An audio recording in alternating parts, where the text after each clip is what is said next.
You must have bought that at a thrift store. These old men like to pretend they're heroes. That jacket cost a price money can't buy, young man. They mocked her old jacket until a general recognized the patch and froze. Elise Rowan sat quietly in the Fort Bragg waiting room, her worn green jacket drawing snickers from young recruits who saw only an elderly woman in outdated military surplus. At 73, she'd grown accustomed to being invisible, her past buried beneath decades of silence about operations that officially never happened. But when General Marcus Stone spotted the faded patch on her sleeve, a ghost unit insignia that shouldn't exist, he realized he was in the presence of a legend who'd been presumed dead for over 50 years. The antiseptic smell of the military medical center mixed with the bitter aroma of overbrewed coffee as Elise Rowan settled into a plastic chair near the window. The fluorescent lights hummed overhead, casting harsh shadows across faces that reflected the full spectrum of military service, young recruits with eager eyes, grizzled veterans bearing invisible wounds, and families navigating the complex bureaucracy of military health care. At 73, Elise moved with the careful precision of someone whose body had endured more than its share of trauma. Her silver hair was pulled back in a simple bun that revealed a small scar running along her left temple, a memento from a mission that officially never happened. The green military jacket she wore had seen better days, its fabric faded from olive drab to a muted sage, its edges frayed from decades of wear and washing. To the young recruits scattered throughout the waiting room, it looked like surplus store clothing, the kind of military memorabilia that civilians wore to feel connected to something they'd never experienced. The morning sun streaming through the windows caught the dust motes dancing in the air, and with them the whispered comments that followed Elise wherever she went. "Check out the old lady playing dress up," whispered Private Marcus Johnson, a 20-year-old fresh from basic training whose 8 weeks of military experience had convinced him he was an expert on military culture. His voice carried the casual cruelty of youth, untempered by wisdom or experience.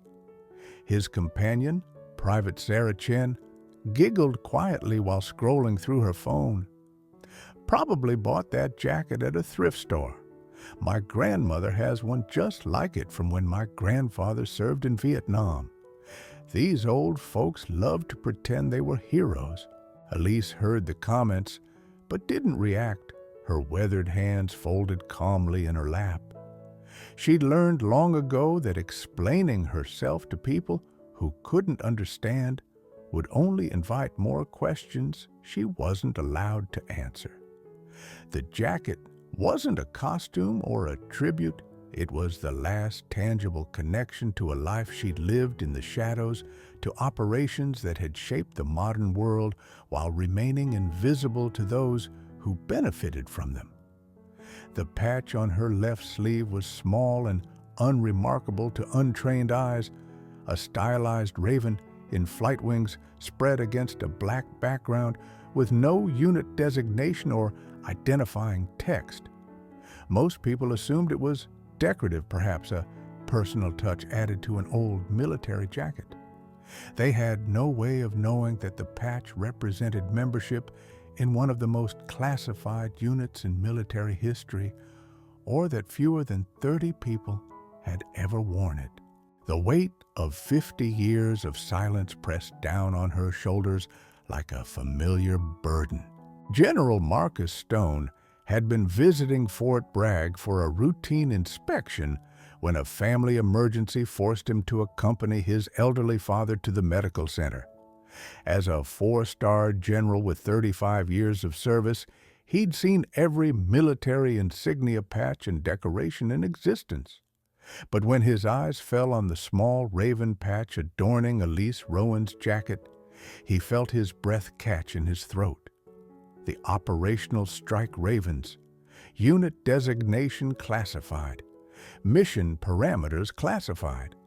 Personnel records classified. Stone had only learned of their existence during his promotion to general when his security clearance had reached levels that revealed the military's deepest secrets. "Dad, I'll be right back," he told his father, rising from his chair with the purposeful stride of a man accustomed to command. Elise sensed someone approaching and opened her eyes to find a tall man in dress blues standing before her, his chest adorned with ribbons that told the story of a distinguished career.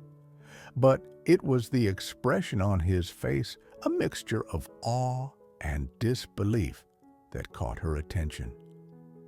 "Ma'am," General Stone said quietly, his voice carrying the respect reserved for the highest honors, "may I ask where you served?" Elise studied his face, noting the intelligence in his eyes and the genuine respect in his bearing.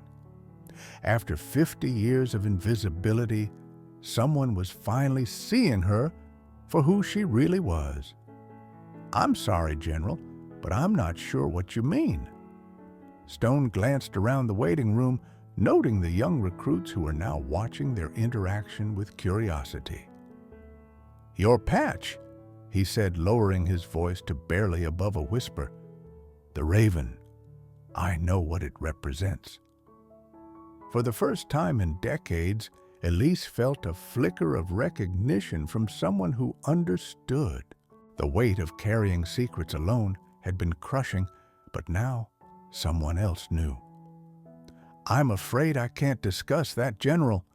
"Of course not," Stone replied, his military training overriding his curiosity. "But perhaps you could tell me your name?" "Elise Rowan." Stone's eyes widened as the name registered. He'd read her file, or what little of it had been declassified. Sergeant Elise Rowan, presumed KIA during Operation Silent Raptor 1972, except she wasn't dead. She was sitting in a VA waiting room wearing the jacket that had once been her uniform in the most dangerous missions of the Cold War.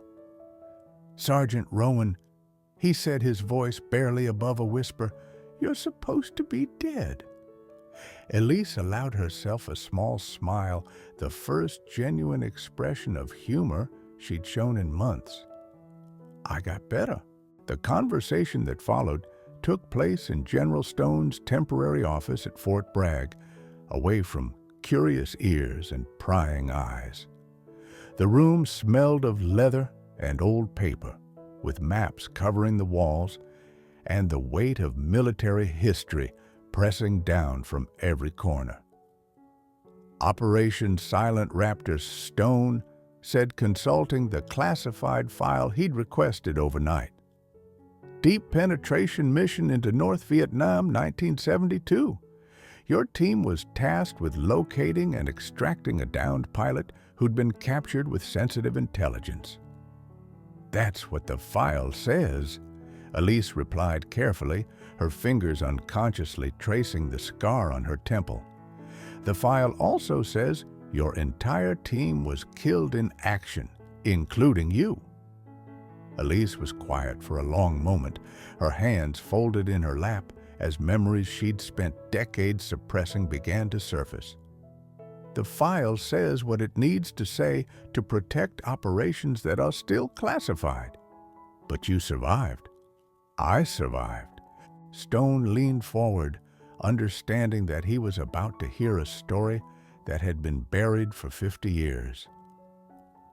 What really happened, Sergeant Elise looked out the window at the base where young soldiers trained for missions they couldn't imagine, just as she once had.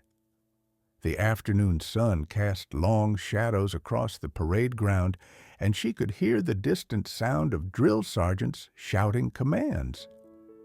"We found the pilot," she said finally, "but the intelligence he'd been carrying was more valuable than anyone realized. The enemy knew we were coming, and they were waiting." an ambush, a trap. My team fought their way out, but I was captured trying to destroy the intelligence before it could be recovered. Stone felt a chill run down his spine as he began to understand the scope of her sacrifice. "How long were you held?" 14 months, Elise said simply, her voice carrying the weight of every single day. 14 months of interrogation, torture, and attempts to break me? They wanted the intelligence, but more than that, they wanted to know about our unit, our capabilities, our other operations. And you never broke. I never broke. But as she spoke those words, Elise's hand trembled slightly, and Stone realized that surviving had come at a cost that no medal could ever acknowledge. General Stone spent the night reviewing every classified document he could access about the Operational Strike Ravens and Operation Silent Raptor. The files painted a picture of heroism that defied comprehension and sacrifice that had shaped the outcome of the Cold War. But they also revealed something troubling inconsistencies that suggested the official story was incomplete. General, his aide, Colonel Patricia Hayes, said as she entered his office with additional files, "I've found something you need to see." The documents she carried detailed the aftermath of Operation Silent Raptor and revealed a pattern that made Stone's blood run cold. 3 other members of Elise's unit had been reported KIA in different operations over the following months, but their bodies had never been recovered. Sir Hayes said quietly, "What if they're not all dead?" The possibility hit Stone like a physical blow. If Elise had survived, if the military had faked her death for operational security, how many others might still be alive?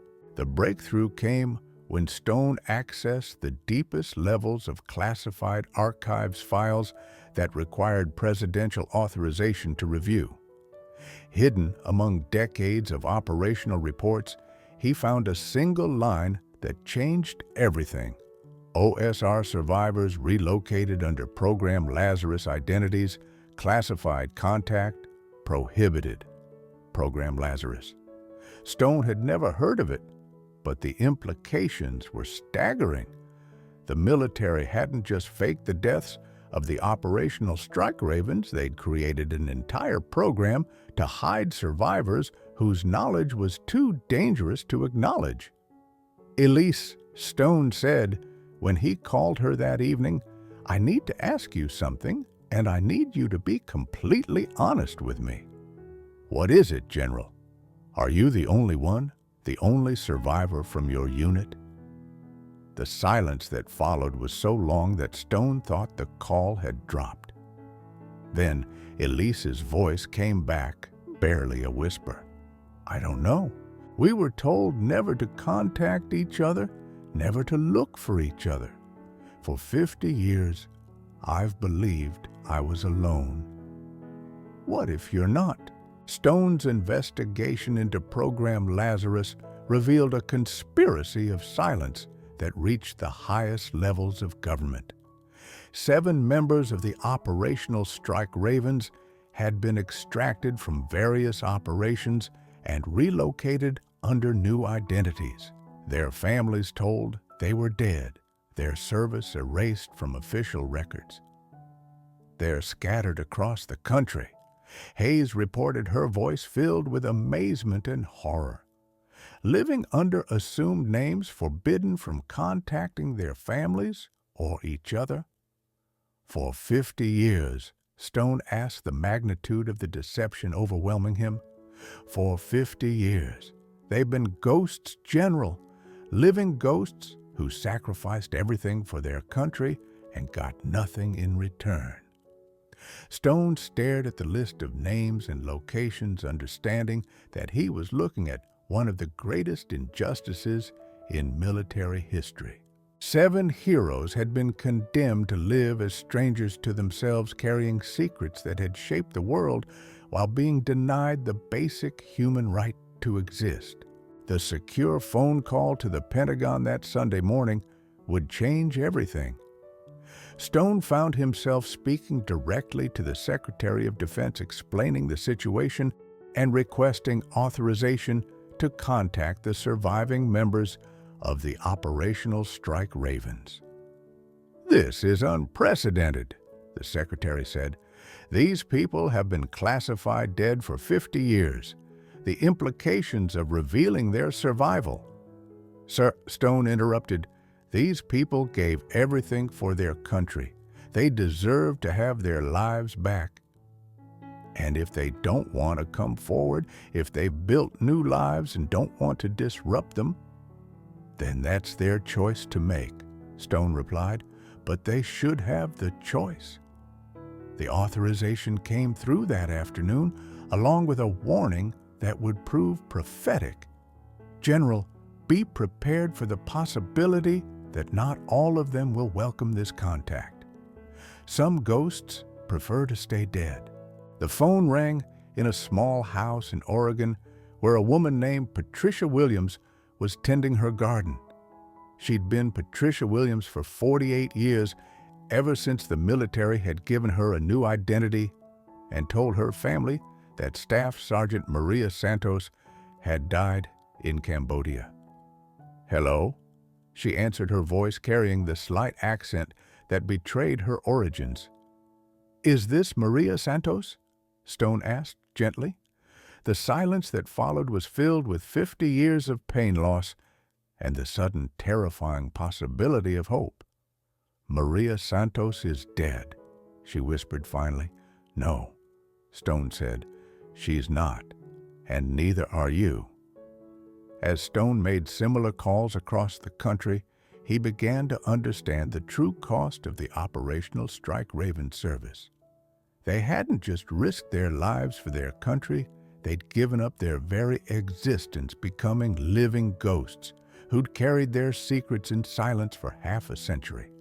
But now, finally, it was time for the ghosts to come home. The crisis began with a phone call that chilled Stone to the bone. Dr. Viktor Petrov, a former KGB operative now living in exile, had somehow learned about the OSR survivors and was demanding a meeting. "General Stone," Petrov's accented voice carried through the secure line, "I believe we have mutual interests regarding certain ghosts from the past." "I don't know what you're talking about," Stone replied, but his blood had turned to ice. "Elise Rowan, Maria Santos, William Torres. Shall I continue?" Petrov's laugh was cold and calculating. "I have been searching for these people for 30 years. They possess information that certain parties would pay handsomely to obtain." The threat was clear. Petrov knew about the survivors and was prepared to expose them to hostile foreign intelligence services. 50 years of carefully maintained secrecy was about to be shattered by a man seeking revenge for old defeats. "What do you want?" Stone asked. "A meeting tonight. And bring the woman Elise Rowan.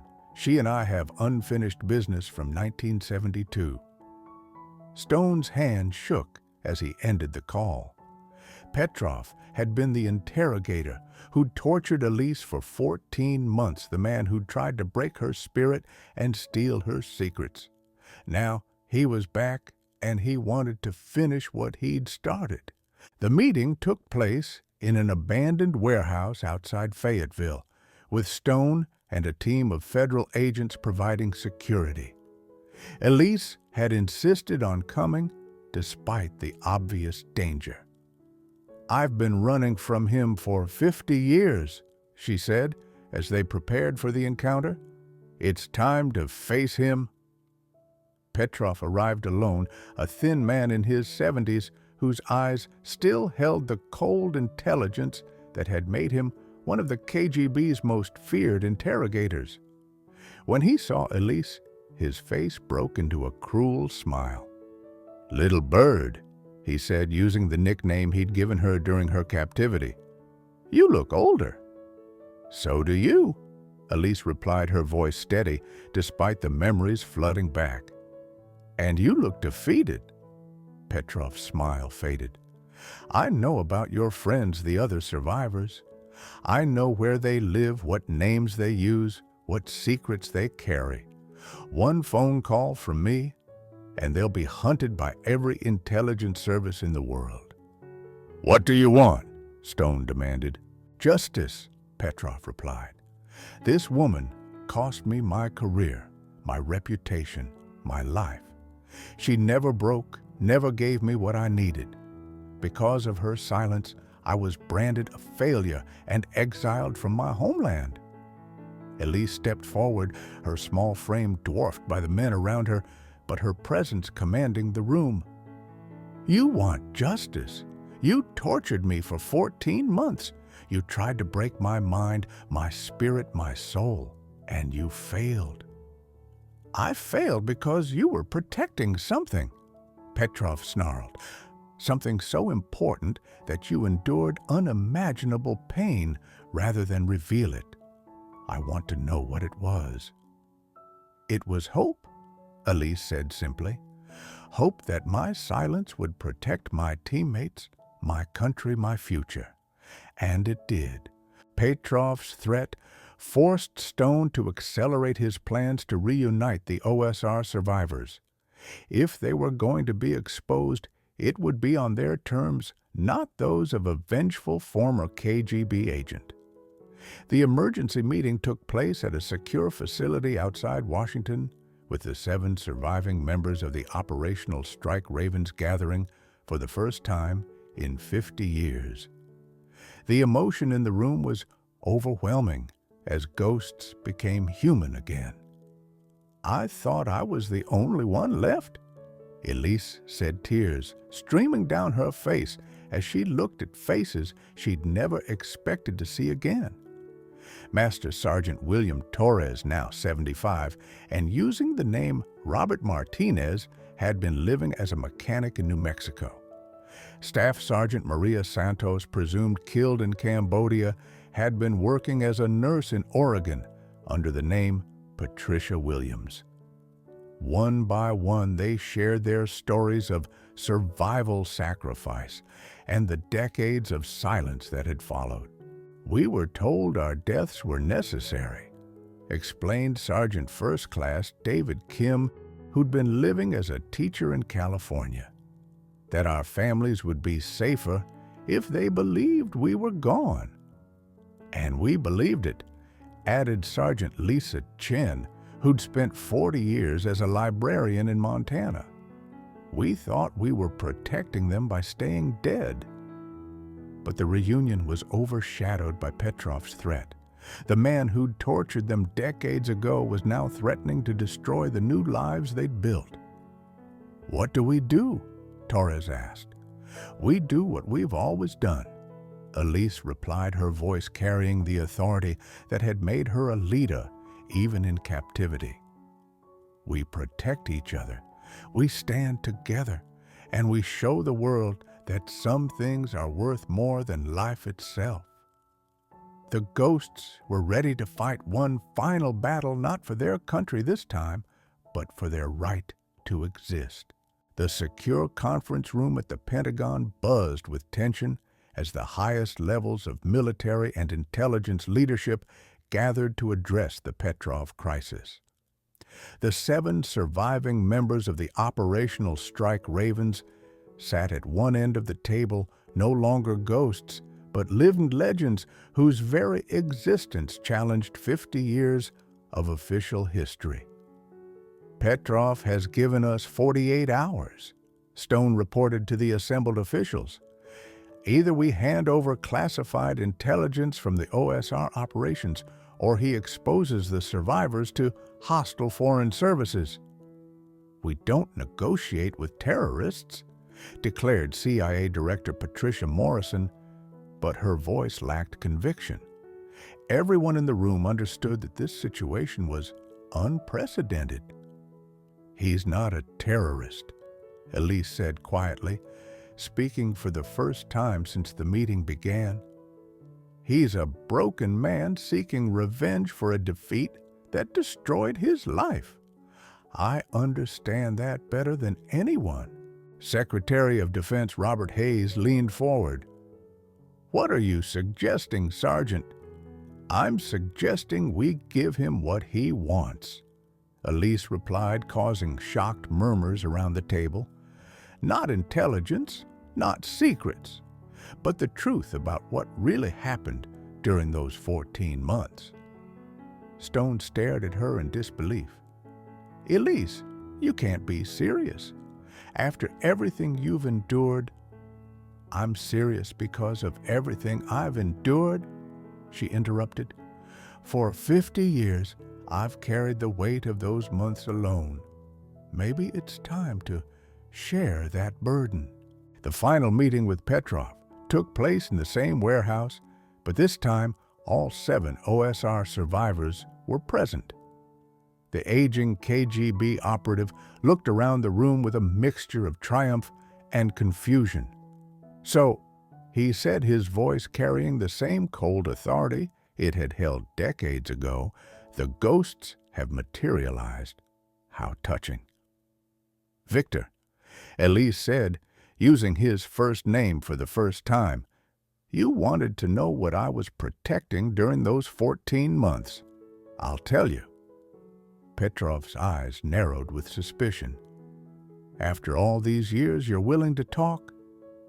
"I'm willing to tell you the truth," Elise replied. "The truth about what you really accomplished during those months of torture." She stood, her small frame commanding the attention of everyone in the room.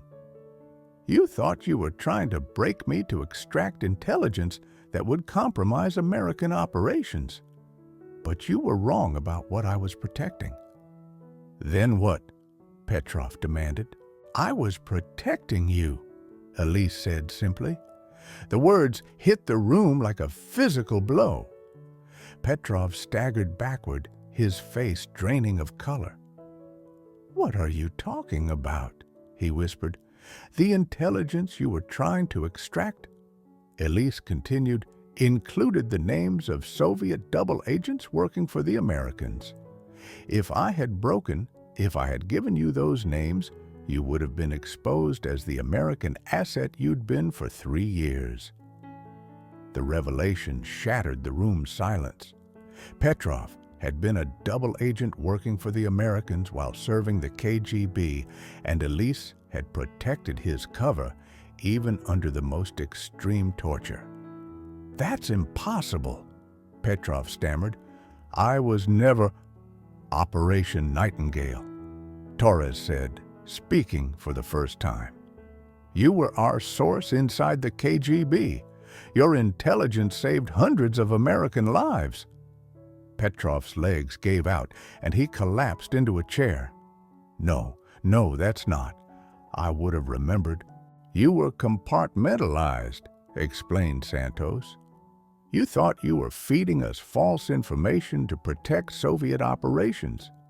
But the information was real, and it was invaluable. The psychological evaluation of Viktor Petrov revealed a man whose mind had been shattered by decades of believing he was a failure when he had actually been one of the most successful double agents in Cold War history. The KGB had used sophisticated psychological manipulation to make him believe his cooperation with the Americans was actually a deception operation against them.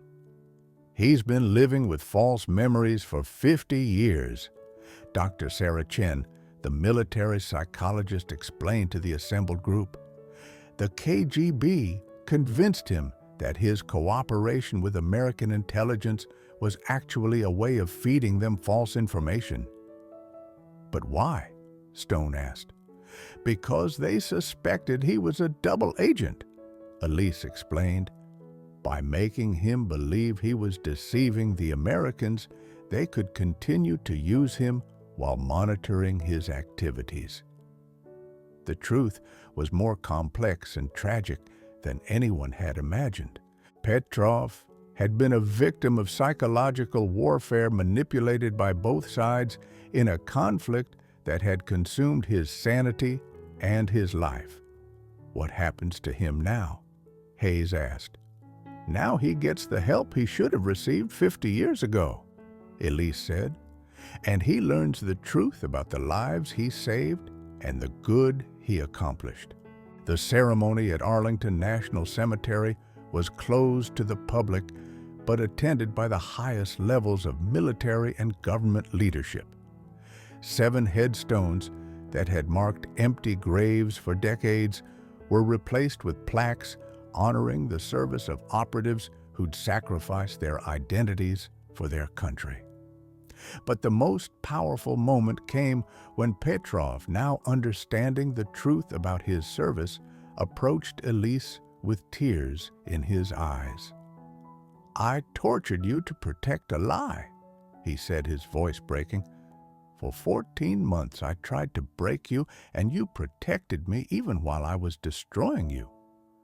"I protected the mission," Elise replied gently, "and you were part of that mission, whether you knew it or not." The reconciliation between torturer and victim was unprecedented, a moment of healing that transcended decades of pain and misunderstanding. "Today," General Stone said as he addressed the small gathering, "we honor not just the service of these remarkable individuals, but the complexity of the conflicts they fought and the prices they paid for peace." The president stepped forward, carrying a Presidential Unit citation that formally recognized the operational strike ravens for their service during the Cold War. "Your unit prevented wars," he said, looking at each of the survivors. "Your missions saved countless lives. Your silence protected operations that kept our nation safe. Today, we break that silence to say what should have been said 50 years ago. Thank you." As the ceremony concluded, Elise found herself surrounded by her fellow survivors, no longer alone in carrying the weight of their unit's history. They'd spent decades as ghosts, but now they were finally free to live again. The ghosts had come home, and with them, the truth about sacrifice, service, and the complex nature of heroism. In a world where the lines between friend and enemy were never as clear as they seemed. The memorial garden at Fort Bragg had been transformed into a place of honor for those who'd served in classified operations. At its center stood a simple black granite wall bearing the inscription, "To those who served in silence, whose sacrifices shaped our freedom." But it was the smaller plaque beside it that drew the most attention, in memory of Viktor Petrov, 1945-2024, who served 2 nations and found peace in truth. Elise Rowan, now 74, stood before the memorial with General Stone and the 6 other surviving members of the operational strike ravens. They'd all chosen to remain in the area, finally able to live openly after decades of hiding. Petrov had spent his final months with them, his mind finally at peace after learning the truth about his service. "How are the reunions going?" Stone asked Torres, who'd been working with military counselors to reconnect with his family. "Better," Torres admitted. "My children are trying to understand. It's hard to explain 50 years of absence, but they're learning that sometimes love means letting go." Not all the reunions had been successful. Santos had discovered that her parents had died believing she was gone, and her siblings struggled to accept that their grief had been based on a necessary lie. Kim's family had welcomed him back, but the decades of separation had created wounds that might never fully heal. "Do you regret it?" Stone asked Elise as they walked through the garden, where families of current service members often came to understand the true cost of classified service. Elise considered the question carefully, her hand resting on the memorial wall. "I regret the pain it caused our families," she said, "but I don't regret the service. We prevented wars, saved lives, protected freedom. That has to count for something."